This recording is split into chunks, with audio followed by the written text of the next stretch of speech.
Saudara-saudara hadirin yang saya hormati, datangnya memang tidak kita harapkan yang namanya maut, tapi sekali dia datang tidak ada pintu tempat kita lari. Dia memang tidak pernah kita undang, tapi sekali dia datang mengetok pintu, kekuatan apa yang bisa menolak? Dia sebuah tanda seru dalam kehidupan. Apa yang menyebabkan orang takut mati? Pertama barangkali karena dia tidak tahu bagaimana kehidupan sesudah mati. Alam kubur gelap, alam akhirat gelap, sehingga dia bingung. Lantaran bingung lalu jadi takut.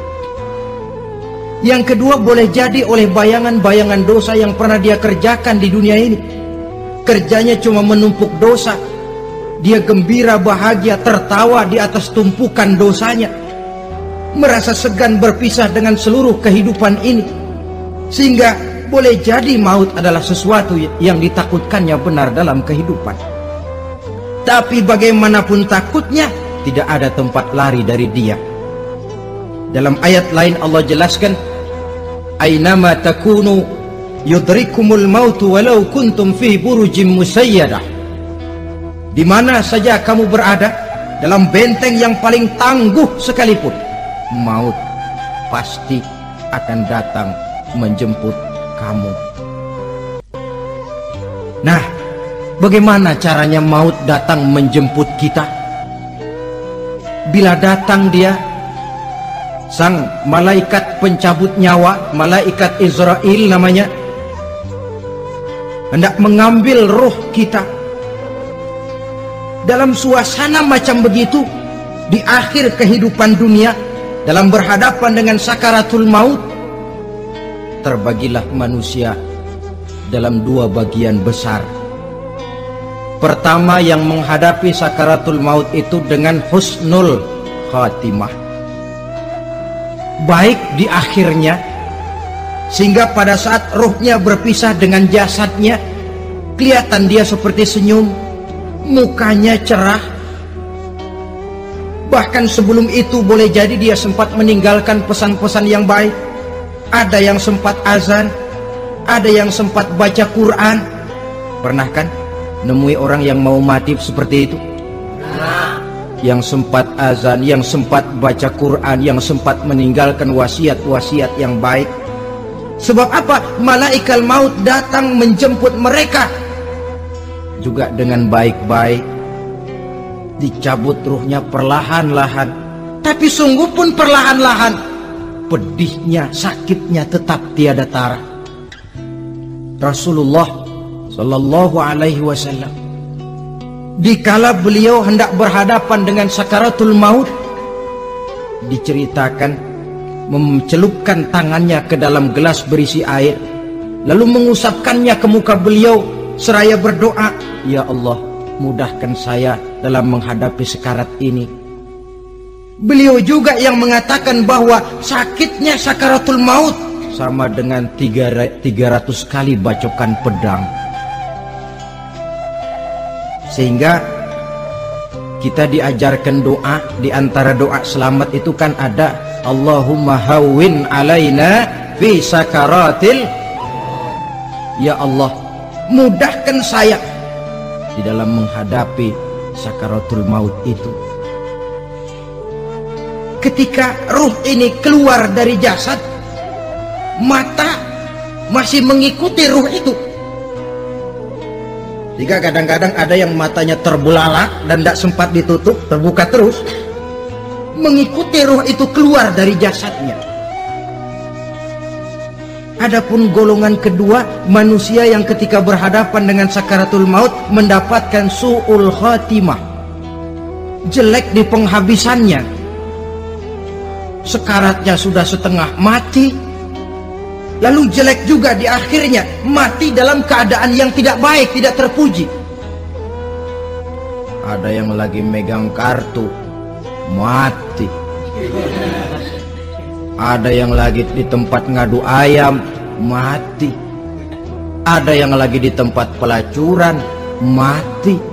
Ada yang lagi megang botol minuman keras, mati. Nih barangkali malaikat maut gemes banget nariknya, lu bajingan, lu tarik terus kan. Mati su'ul khatimah. Makanya bagus itu. Kadang-kadang di majelis-majelis taklim kan sering dibaca, ya Allah biha, ya Allah biha, ya Allah bihusnil khatimah. Kan ada itu? Ada enggak? Saudara hadirin, mohon agar oleh Allah kita diberikan husnul khatimah, baik di saat ruh akan berpisah dengan jasad. Ini sesuatu yang pasti. Sang malaikat maut datang menjemput nyawa. Setelah ruh berpisah dari badan, maka tinggallah sang badan, ditangisi oleh semua yang kita tinggalkan. Sehingga kepada putrinya Fatimah, ketika malaikat maut datang hendak menjemput baginda Nabi, beliau berkata kepada anaknya, Fatimah, kamu tahu siapa yang datang? Saya tidak tahu, Bapak. Yang datang hadimul lazat. Itu dia yang menghancurkan seluruh kesenangan dunia. Wa qati'us syahwat, yang memisahkan kita dengan seluruh yang kita cintai. Dia malaikat maut, Pak. Manakala jasad sudah ditinggalkan oleh ruh, itulah yang dikerubungi orang. Anak menangis, istri menangis, orang tua bersedih, teman-teman merasa kehilangan, menangisi jasad. Diuruslah jasad kita, dimandikan sebagaimana mestinya, dikafankan dengan kain putih 3 lembar. Itu yang hendak kita bawa kembali ke tempat asal kita. Pakaian sutra, jas yang mereknya Switzerland wool, kain yang Samarinda, sepatu yang Belly atau Beltoni, jam tangan yang Rolex, kendaraan yang serba mewah, tidak ada yang menyertai kita. Kain putih 3 lembar itu saja lagi. Demi setelah dikafankan, dibujurkan, kita menghadap ke arah kiblat. Orang banyak pun datang menyolatkan kita dengan 4 takbir, diiringi dengan doa. Lalu upacara pelepasan, berangkat kita meninggalkan anak, istri, suami, kampung halaman, tanah air, bahkan alam dunia ini. Selamat tinggal alam dan seluruh isinya. Tinggallah yang tinggal. Saya akan kembali ke tempat asal dari mana saya datang, untuk kembali mempertanggungjawabkan seluruh perbuatan saya dalam kehidupan ini. Manakala upacara pelepasan selesailah sudah, dimasukkan kita ke keranda jenazah, digotong orang, bismillah wa ala millati rasulillah, dibawa ke tempat peristirahatan terakhir katanya. Padahal dulu kalau mau kita istirahat, ke villa lah kita, ke Bali lah kita, ke Hong Kong lah kita, ke tempat-tempat tamasya yang indah. Oh, rupanya akan sampai juga perjalanan menuju tempat peristirahatan terakhir, yang luasnya tidak akan lebih dari 2 kali 1 meter. Diusung orang kita, diantarkan orang banyak. Manakala sampai ke atas yang lahat, pengusung jenazah dibuka, diturunkan kita ke liang lahat, dibaringkan. Gumpalan tanah akan jadi bantal kita. Muka dibuka, dihadapkan ke arah kiblat. Setelah itu ditutup liang lahat kita dengan kayu. Masih belum kurang, diuruk dengan tanah. Yang menguruk orang-orang yang tadinya mencintai kita, menyayangi kita. Tapi ketika jasad sudah ditinggalkan ruh, habis rupanya cintanya. Coba jasad kalau sudah ditinggalkan ruh, 3 hari aja di rumah, serem. Ya mayit, siapa yang betah nemenin mayit? Lalu bila upacara pemakaman selesai, maka berusahalah semuanya.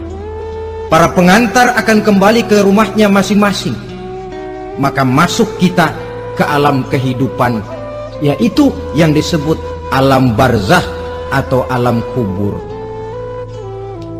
Apa selesai hidup sampai di situ? Tidak. Hanya beberapa langkah setelah yang mengantar kita pulang. Diriwayatkan dalam hadis Bukhari dan Muslim, bila seseorang sudah diletakkan di kuburnya, lalu yang mengantar kembali pulang, maka roh si mayit akan dapat mendengar bunyi terompah orang yang pulang itu. Bunyi terompahnya terdengar. Datang dua malaikat menanyakan dia dengan pertanyaan-pertanyaan yang kalau bisa dijawab dengan betul, dua malaikat yang bernama Munkar Nakir akan bilang, jawabanmu betul, tenanglah kau di sini, naumatal arus, tidurlah kau di sini seperti tidurnya pengantin.